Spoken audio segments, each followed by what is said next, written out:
Yeah, we got a call that it said our system. We got a fault from the system. Said it wasn't communicating here, so I'm just checking everything out. Looks like everything is working. We just don't have any internet connectivity, which is it's a red link system. So looks like the system is going to continue to operate in offline mode until they get their internet restored.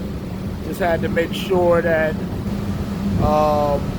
none of our equipment was affected. Just checking. Now this is how we do it. Online, literally. We are monitoring every aspect of this building's mechanical existence through your cell phone.